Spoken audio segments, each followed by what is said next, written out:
1 तारीख को वित्त मंत्री निर्मला सीतारमण बजट पेश करेंगी और बजट में कुछ क्या खास होना चाहिए, लखनऊ की जनता को बजट से क्या उम्मीद है, बात करेंगे क्योंकि तमाम सारे लोग यहाँ पर मौजूद हैं और उन सबसे बात करने की कोशिश करेंगे कि किस तरीके से बजट होना चाहिए और बजट में क्या खास बात होनी चाहिए ताकि आम लोगों को बजट से एक बहुत बड़ी राहत मिल सके।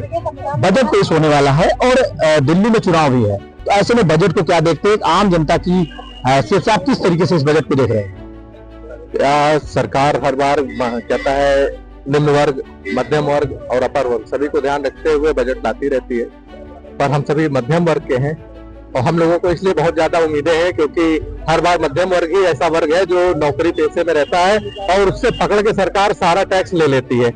तो जब टैक्स लेती है हमारे ही टैक्स का पैसा लोगों में जाता है, तो हमें बहुत उम्मीद है कि इस बार सरकार मध्यम वर्ग को बहुत बड़ी राहत देगी। शिक्षा स्वास्थ्य को लेकर निरंतर प्रयासरत है। जिस प्रकार 70 साल की उम्र से ज्यादा वालों को इस बार आयुष्मान कार्ड मिला है, उसी तरह हम उम्मीद करेंगे हो सकता है आने वाले भविष्य में 10 लाख की आय तक वालों को भी आयुष्मान कार्ड हर एक व्यक्ति को दे मोदी सरकार, ऐसी हम आशा और अपेक्षा करते हैं। निश्चित तौर पे स्वास्थ्य बहुत अहम बात है और स्वास्थ्य को लेकर के बजट बढ़ाना चाहिए जैसा आपका कहना है, क्योंकि बजट और स्वास्थ्य को लेकर के जो आम जनता है बहुत परेशान रहती है। बजट पेश होने वाला है और बजट में आमतौर पर देखा जाता है कि एक जनता को उम्मीद होती है। लखनऊ की जनता को किस तरीके से उम्मीद है बजट को लेकर के? देखिए, हमारी सरकार हमेशा से अपने समाज के सभी वर्गों के साथ, चाहे वो निम्न स्तर के हों चाहे वो सबको ध्यान में रखते हुए बजट पेश किया है। आप पिछले साल का भी बजट उठाएंगे तो आप देखेंगे कि जो हमारी टैक्स की लिमिट थी बढ़ाई गई थी और इस बार मुझे उम्मीद है कि वो एनुअल 10 लाख कर देंगे, 10 लाख तक की आय कर मुक्त हो जाएगी। जहाँ तक बात है मिडिल क्लास की, तो मिडिल क्लास हमेशा से ही एकदम ईमानदारी से अपना टैक्स भरता रहा है, तो सरकार इस चीज़ को ध्यान में रखेगी। वो चाहेगी कि चूंकि हमारी सरकार राम राज की कल्पना करती है, राम राज में ऐसा कहा गया है कि जो चीजें आए वो सभी ऊपर से लेकर नीचे तक बराबर वितरित हों, तो सरकार इसी तरह ऊपर से लेकर नीचे तक जो टैक्स की वसूली करेगी वो भी ध्यान में रखते हुए वसूली करेगी कि सभी से किसी पे कर का अत्यधिक बोझ ना हो। जो जिस लायक है वो ऐसा टैक्स देगा। बात जहाँ तक गरीब जनता की करें तो हमारे यहाँ आयुष्मान कार्ड और महिलाओं के लिए विशेष तौर से सिलेंडर फ्री किए गए हैं। आप देख ही रहे हैं कि हर स्तर पे जीवन स्तर सुधारने का काम करे, ऐसा बजट हमारी सरकार लाती है और इस बार भी उम्मीद है कि लाएगी। बजट की बात करें तो आप एक घरेलू महिला है क्योंकि और पार्षद भी हैं, तो दोनों तरीका है कि जैसे एक अगर आप आम महिला की तरफ से देखा जाए, एक आम महिला की निगाह से देखा जाए तो बजट में किस तरह होना चाहिए कि घरेलू जो सामान है, जो एक परिवार को चलाने की बात आती है जब, तो उस कंडीशन में एक महिला है जो कि पूरे परिवार को मैनेज करती है।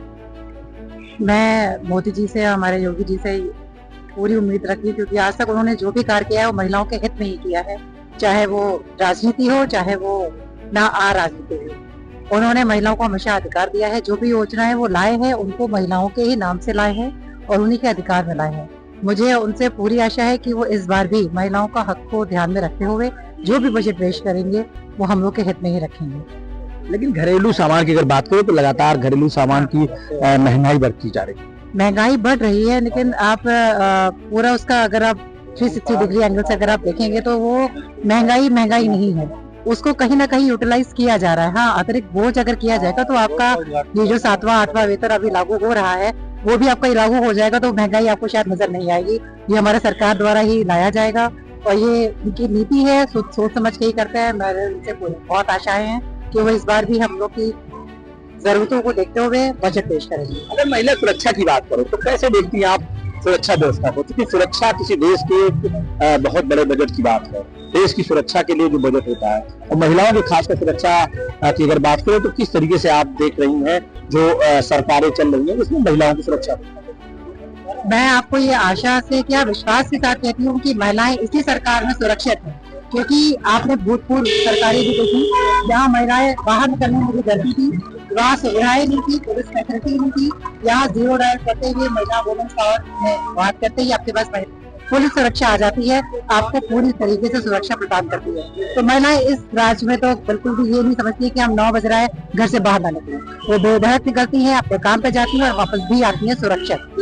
तो यही सरकार है जो हमें बिल्कुल निडर होकर के जीना सिखा रही है। निश्चित तौर पे आपने सुना कि निडर होकर जीना सिखाने की बात करी, तमाम वरिष्ठ लोग से बात करेंगे। सर, आप सीनियर सिटीजन हैं और अगर टैक्स की स्लैब की बात की जाए तो सीनियर सिटीजन किस प्रकार का सुविधा, किस प्रकार का लाभ चाहता है आने वाले टैक्स में? मेरा मानना है कि अभी तक तो जो टैक्स के संबंध में वेतनभोगी जो कर्मचारी है वो पीड़ित रहा है, और इस बार हमारी पूरा उम्मीद है कि हमारी सरकार जो है क्योंकि वेतनभोगी कर्मचारियों को बहुत एक अच्छा राहत देने वाली है। लगभग हमको 5 से 10 लाख रुपए 10 लाख रुपए तक रिबेट हो जाएगा, 10 लाख रुपए फ्री हो जाएगा।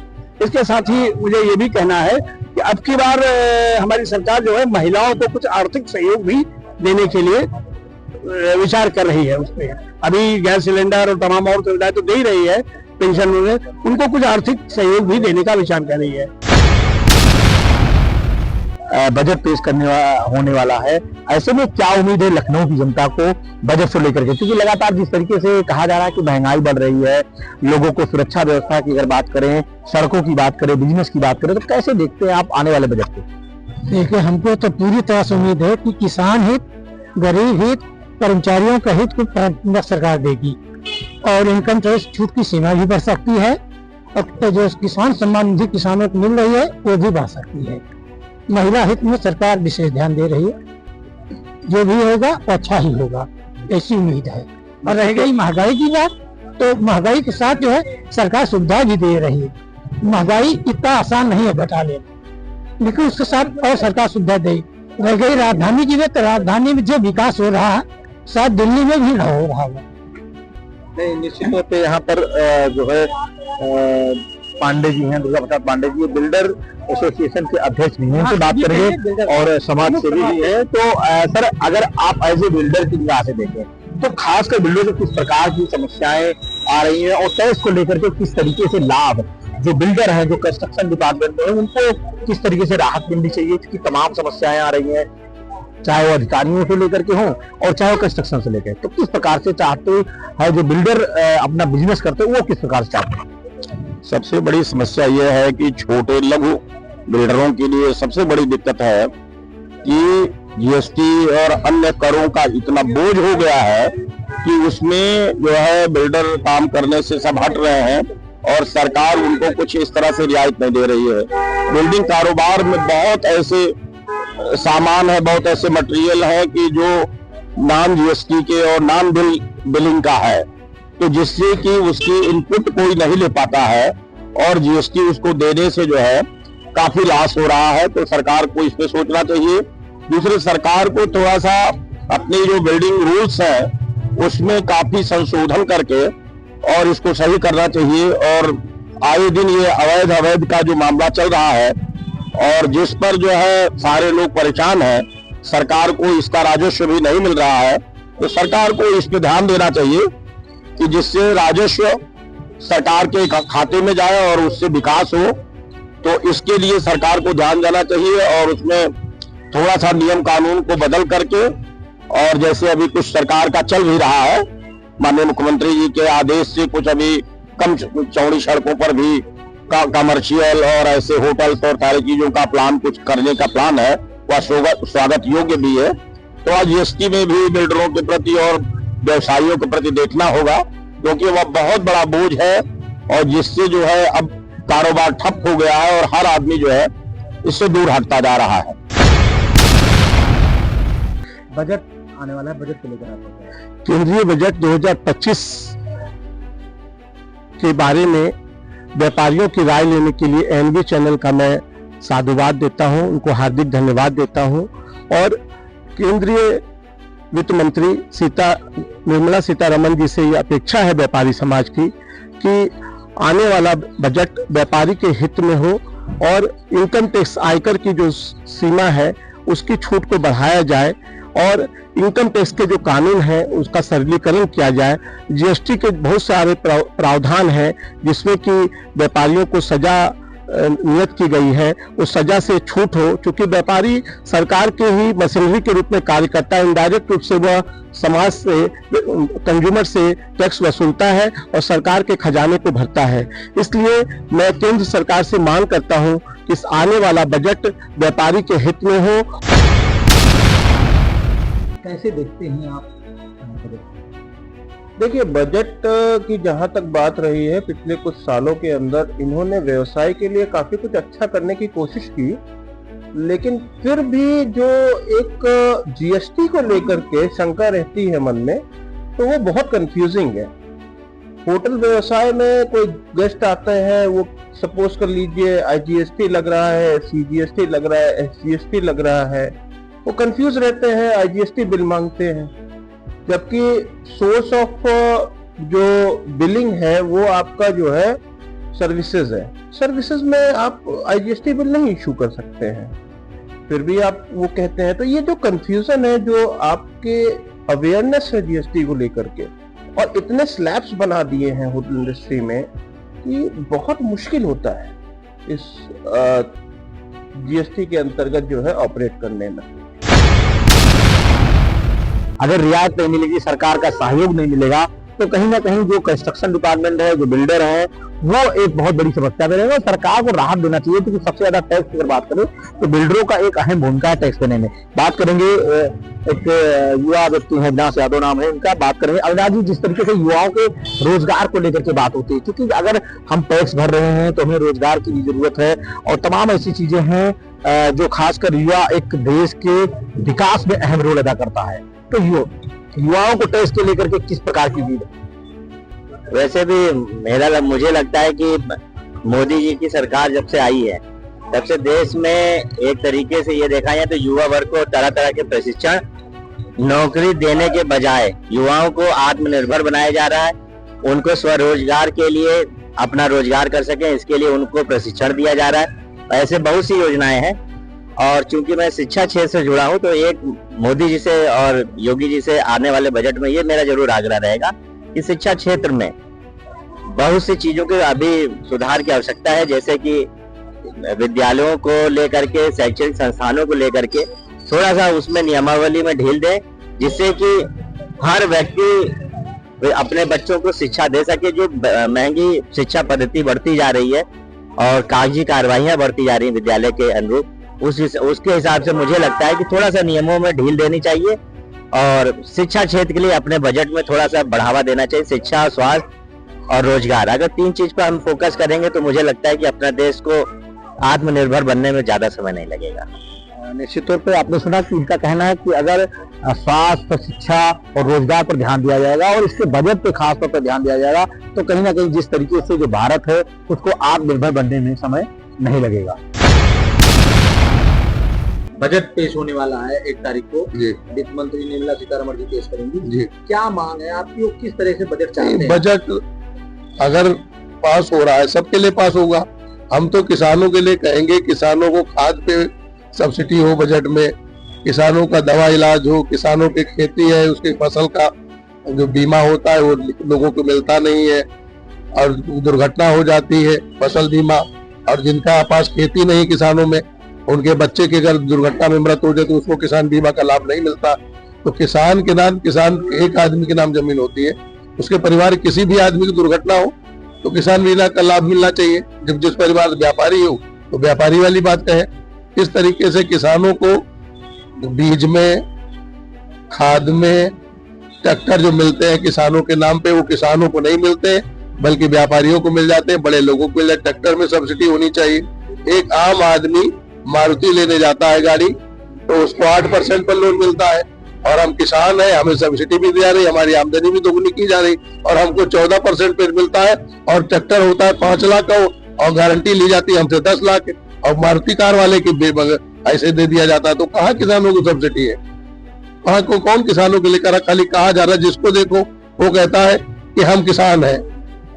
किसानों को उपज का, जैसे अब इतने दिन से कोई चीज है, जैसे अब तो उसमें आप देख लीजिए किसी भी भाव में किसान के साथ भेदभाव है। हम तो सरकार से गुजारिश करेंगे, भारत सरकार से, उत्तर प्रदेश सरकार के सरकार में नुमाइंदे हैं, किसानों के हित के लिए जितनी भी वैरायटी है, जो भी किसान बोता है उस पर सब्सिडी हो, और किसान परिवार को उन्नत लेने के लिए एक अलग से किसान बजट, स्वामीनाथन का आयोग जैसे कहा गया है, तो उसके आधार पे किसानों को सब्सिडी दी जाए। और ये जो भी अन्य जो जैसे औद्योगिक मिशन, WTO, ऐसे जो बीज आ रहे हैं जिनके, उन बीजों पे भी सब्सिडी दी जाए और ज्यादा से ज्यादा सब्सिडी बढ़ाई जाए, जैसे कोटा फिक्स कर दिया जाए। 1 तारीख को वित्त मंत्री निर्मला सीतारमण बजट पेश कर रही है, कैसे देख रहे हैं भाई? बजट अब पेश होने के बाद उसका स्वरूप क्या होगा वो देखेंगे, लेकिन हम लोग जो चाहते हैं कि जो GST का स्लैब है वो बहुत ज़्यादा है, 28% बहुत ज़्यादा है, इसको कम होना चाहिए। भाई हम लोगों का जो जनरल सेक्टर है 18% से कम किसी में नहीं है, बैटरी तक में तो 28% कर दिया गया है, उसको चाहते हैं कि वो कम हो। और दूसरी चीज, टैक्स पे टैक्स, एक बार हम कोई चीज ले रहे हैं उस पर टैक्स, GST, फिर उसको पे GST, बाइक खरीद रहे हो रोड टैक्स जमा कर रहे हो, पेट्रोल पे GST, फिर आप अगले साल इंश्योरेंस करा रहे हो उस पर भी GST पे GST, तो इतना ज्यादा GST नहीं होनी चाहिए ना। तो उसका एक समय निर्धारण होना चाहिए कि अगर आदमी ने एक बार GST दे दिया तो उसको फिर GST ना देना पड़े, बस यही है। और बाकी जो स्वरूप आएगा अब देखते हैं इसमें क्या हो सकता है। और जनता जो है इसमें लगातार परेशान रहती है कि पहले बताया गया डॉक्यूमेंटेशन कब होगा, लेकिन उसी में लगातार GSTR 1, GSTR 2, GSTR 3, इसी चक्र में लगातार लगे रहो, आप उसी में उलझे रहो। देखिए, बजट में मैं ये चाह रहा हूँ कि जैसे हमारे फाइनेंस मिनिस्टर साहब ने जो GST लागू करा था या गवर्नमेंट ने GST लागू करा है, GST में कई कमियां हैं। पहली कमी तो ये है कि हर चैनल पे उन्होंने सामान खरीदने और बेचने में भी हर जगह चैनल पे जो GST लगा रखा है वो गलत है। GST केवल एक जगह मैन्युफैक्चरिंग में लगना चाहिए। मैन्युफैक्चरिंग से माल आदमी जब जाता है तो हमारे पास कस्टमर पर डायरेक्ट नहीं पहुंचता है, 4 से 5 चैनल होते हुए जाता है। पहले GST से पहले जाएगा आपका CNF के पास, तो CNF में अगर कोई GST लगा रहा है तो वही दूसरा 18, सपोज करिए कोई सामान 18% GST पे निकल रहा है कंपनी से, फैक्ट्री से, जो फैक्ट्री से निकलता है वो CNF में जाता है। जो CNF फिर आगे जो किसी दूसरे को डिस्ट्रीब्यूटर को बेचता है तो 18% लगा के बेचता है। डिस्ट्रीब्यूटर जो एजेंसी को बेचता है तो 18% लगा के बेचता है। एजेंसी बेचता है डीलर को तो 18% लगा के बेचता है। जो डीलर भी जब कस्टमर को बेचता है 18% फिर लगा के बेचता है। इसका मतलब जो माल फैक्ट्री से कस्टमर को पहुंचना चाहिए केवल एक 18% पे, उसको 5 जगह 18% देना पड़ रहा है GST। तो ये जो GST है केवल एक चैनल पे लगे, उसके बाद 18% GST नहीं है, GST कम होना चाहिए। मुश्किल से 3 से जैसे पहले वैट में था 5% GST सफिशिएंट था। हाँ, आप मैन्युफैक्चरिंग पे लगा दीजिए 18 लगा दीजिए, जो लगाना हो, जो एक एक्चुअल लगा दीजिए वो होना चाहिए। मेरी राय से तो ये है। बाकी इस पे कुछ अगर हो जाए तो बहुत अच्छी बात है। नहीं तो उपभोक्ता तो परेशान है, उपभोक्ता तो पहले भी परेशान था, पहले भी वो 10 रुपए की चीज 20 रुपए मिलता था, आज भी वही चीज हो रहा है। जो चीज आपकी 10-1000 की निकलती है वो उपभोक्ता पहुंचते 2000 की हो जाती है। अगर एक जगह जिस तरह से GST कम होगा तो वही चीज उपभोक्ता तो करीब 1200-1300 तक ही पहुंच पाएगी, उसमें सबका फायदा है। बजट को लेकर के उत्तर प्रदेश की राजधानी लखनऊ में मिली जुली प्रतिक्रिया मिली। किसान यूनियन के जो नेता हैं उनका साफ तौर पर कहना है कि बजट में किसानों को प्राथमिकता देनी चाहिए। किसान के जो कृषि यंत्र है उस पर छूट मिलनी चाहिए, चाहे ट्रैक्टर हो, चाहे ट्राली हो, चाहे रोटावेटर हो। तो वहीं व्यापारियों का साफ तौर पर कहना है कि जो GST कई प्रकार के लगाए जाते हैं, जो GST में खाना पूर्ति है कागजों को लेकर के, उस पर कहीं ना कहीं कमी करनी चाहिए। और वहीं सबसे बड़ी बात है, जब मैन्युफैक्चरिंग में एक बार GST दे दी जाती है तो उसके बाद फिर हर जगह पर GST नहीं लगना चाहिए। अगर आम जनता की बात करें तो आम जनता महंगाई को लेकर के कहीं ना कहीं कमी की उम्मीद कर रही है। वो रोजगार से लेकर के जो स्वास्थ्य की सुविधाएं हैं उसमें और बेहतर बजट और बेहतर तरीके से सुविधा होनी चाहिए, ऐसा बजट से उम्मीद कर रही है। कैमरामैन दानिश के साथ प्रियंका पांडे, ANB न्यूज, लखनऊ। केंद्रीय वित्त मंत्री निर्मला सीतारमण 1 फरवरी को अपना आम बजट पेश करने जा रही है। इस बजट से महिलाओं को, टैक्स पेयर्स को, वरिष्ठ नागरिकों को और हेल्थ सेक्टर से जुड़े जो लोग हैं उनको काफी उम्मीदें हैं। लोग उम्मीद लगाकर बैठे हैं कि जो लगातार महंगाई यहाँ पे बढ़ती जा रही है, गृहिणियों का जो बजट लगातार, जो किचन का जो बजट है वो लगातार बढ़ता जा रहा है, उस पर ये बजट जो है कुछ लगाम लगा सके। इसको लेके काफी उम्मीदें यहाँ पे जो लोग हैं वो लगा कर बैठे हैं, और उसके अलावा जो वरिष्ठ नागरिक हैं वो एक उम्मीद लगा के बैठे हैं कि जो कोविड काल में उनको रेलवे में एक छूट मिला करती थी रेलवे की यात्रा के दौरान, वो छूट जो है इस बार की जो बजट में वो केंद्रीय वित्त मंत्री जो है उस छूट को जो है वो बहाल कर, और टैक्स रेट्स में जो उम्मीद है वो लगा कर बैठे हैं कि जो इस बार का टैक्स रिजिम है उसको बढ़ाया जाए, यानी जो 10 लाख तक की आय है उसको टैक्स फ्री किया जाए। केंद्रीय बजट पेश होने वाला है, क्या उम्मीद है बजट में, क्या चाहते हैं कि सरकार क्या चीजें हो जाए? सरकार से हम यही निवेदन है कि कुछ करें, हम विकास के लिए कुछ करें, और जो टैक्स है टैक्स में थोड़ा कमी करें। तो जैसे महंगाई है इसमें भी महंगाई इतनी बढ़ चुकी है, 8-10 हज़ार का काम कर रहा है या कोई कर रहा है, उनके लिए 200 रुपये तेल हो गया, 700 का तेल, दाल 120, 30, 50, 150, जो अच्छी दाल है वो 180-90 रुपये किलो है। तो गरीब आदमी के लिए तो ना ये प्याज लहसुन के रेट बहुत देख लो, लहसुन जो है 400-450 रुपये जा रहा है, प्याज अब थोड़ा कम हुआ, 80 रुपये का प्याज ही साल में होने का। तो सरकार को ये एक घंटा से लेना चाहिए। बाकी जो तो अमीर आदमी उनके लिए तो कोई भर्ती नहीं बढ़ना चाहिए, आगे चलिए सिर्फ जो बच रहा होता है वो गरीब आदमी को और मिडिल क्लास को देख के सरकार को लेना चाहिए, क्योंकि स्कूलिंग भी है, स्कूलिंग आज कौन स्कूल में कोई बच्चा पढ़ नहीं रहा, इतने खर्चे कि आपको हद से ज्यादा चाहे कौन स्कूल पढ़ रहा तभी खर्चे, आपने बच्चे भेजना है से कुछ भी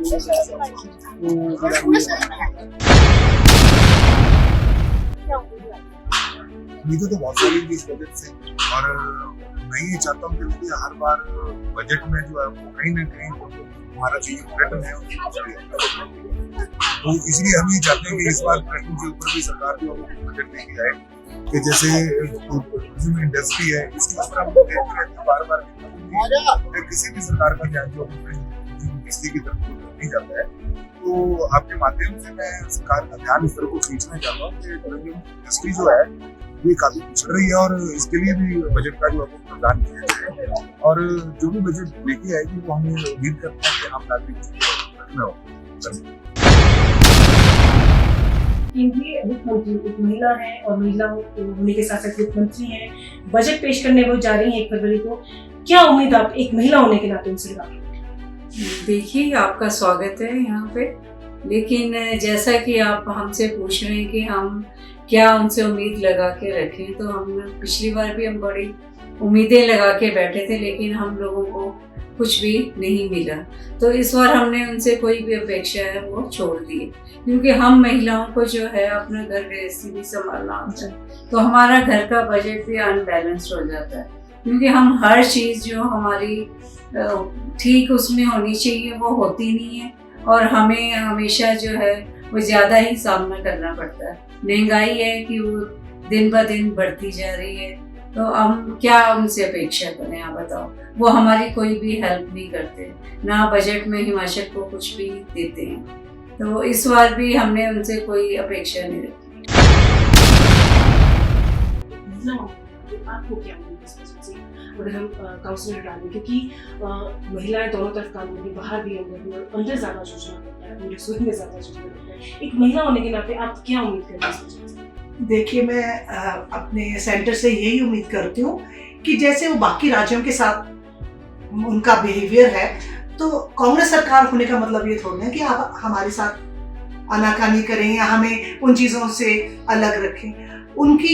मैं उनसे ये उम्मीद करती हूँ कि आम जनता और आम औरत की जो किचन से शुरू होती है और शाम तक किचन में ही रहती है, आना जाना, घर का काम, बाहर का काम, जैसे हम पॉलिटिक्स में भी हैं, हम यहाँ से काउंसलर्स भी हैं, तो हमें सुबह से लेकर शाम तक इतनी महंगाई का सामना करना पड़ता है कि हम उसके अलावा सोच ही नहीं सकते। और सरकार, सेंटर ये सोचती है कि अगर यहाँ कांग्रेस सरकार है तो हम यहाँ की मदद ना करें, लेकिन उनको ये सोचना चाहिए ना, सरकार तो इस देश की है ना, कोई भी सरकार हो, आम जनता सेंटर पर निर्भर कर रही है, कोई भी सरकार हो या ना हो, कांग्रेस हो या बीजेपी हो, उनको सबको एक समान रख के चलना पड़ेगा ना। हम वो अभी पार्टीज की बात आ जाती है तो बोलते कांग्रेस ने क्या किया। कांग्रेस जब तक थी 70 साल, तो तब भी सिलेंडर 365 का था, अब 10 सालों में आपने उसको 1200 का कर दिया। अब देखो, यहीं से बजट फर्क पड़ गया हमारी रसोई का। ऊपर से दालें महंगी, 150, 200 रुपए किलो दाल, बजट वहां भी इफेक्ट करता है। तेल आप देखिए, जो 70 रुपए किलो था वो 150, अब 200 दोबारा से हो गया। अब ये देखिए, हम हर जगह से इफेक्ट होते हैं। और बजट की बात यह है जी, हमारी जो वित्त मंत्री हैं उनको खासकर ये सोचना चाहिए कि आम जनता कैसे सरवाइव करेगी इस देश में। उनके लिए सोच के उनको एक एक चीज का ध्यान रखना पड़ेगा, किचन से लेके बाजार से लेके हर चीज में उनको ये सोचना पड़ेगा कि कैसे लोगों को राहत मिले अपने बजट से। हम उम्मीद तो करते हैं आगे, अगर पार्टी देखी है उन्होंने कांग्रेस और ये बीजेपी, तो फिर वो उनकी अपनी मनोस्थिति, हम कुछ बोल नहीं सकते, पर हम ये उम्मीद करते हैं अपने प्रधानमंत्री जी से भी या वित्त मंत्री जी से भी कि वो हर एक वर्ग को देके अपना बजट दें, ताकि सब अच्छे से और आराम से बिना टेंशन के जी सके। और आजकल आपको पता है डिप्रेशन, लोगों में इतनी बीमारियां फैलनी शुरू हो गई हैं। सिर्फ बोलते हैं ना, डॉक्टर्स बोलते हैं डिप्रेस मत रहो, लेकिन कैसे ना रहे इंसान, वो तो अपनी रोजमर्रा की जिंदगी से डिप्रेस हो जाता ना। तो मैं ये चाहती हूँ कि उनको हर एक एंगल से हमारे सेंटर को देखना चाहिए कि लोगों की क्या जरूरत है, कहाँ उनको राहत मिल सकती है। मैं तो उनसे यही उम्मीद करूंगी। 1 फरवरी को केंद्रीय आम बजट पेश होना है और लोगों को काफी उम्मीदें उस बजट से हैं। हिमाचल में हमने बात की, अलग अलग जगहों पे लोगों से बात की, महिलाओं से बात की, जो बात निकल के सामने वो यही थी कि लोग एक उम्मीद लगाकर केंद्र सरकार से बैठे हैं कि जो अभी तक जो महंगाई लगातार बेकाबू होती जा रही है, जो छोटी छोटी चीजें हैं, जो चाहे वो इंडस्ट्री का सेक्टर है, चाहे वो इंश्योरेंस सेक्टर है, चाहे वो हेल्थ सेक्टर है, तमाम जगहों पर जो लोग एक राहत की उम्मीद यहाँ पे लगाकर बैठे हैं। टैक्स पेयर्स को उम्मीद है कि जो टैक्स रिजीम है उसमें कुछ राहत इस बार केंद्र सरकार दे सकती है। जनता के लिए, हिमाचल के लोगों के लिए, हिमाचल प्रदेश के लिए केंद्र के बजट में कुछ खास घोषणाएं केंद्र सरकार कर सकती है। शिमला से एएनबी न्यूज़ के लिए।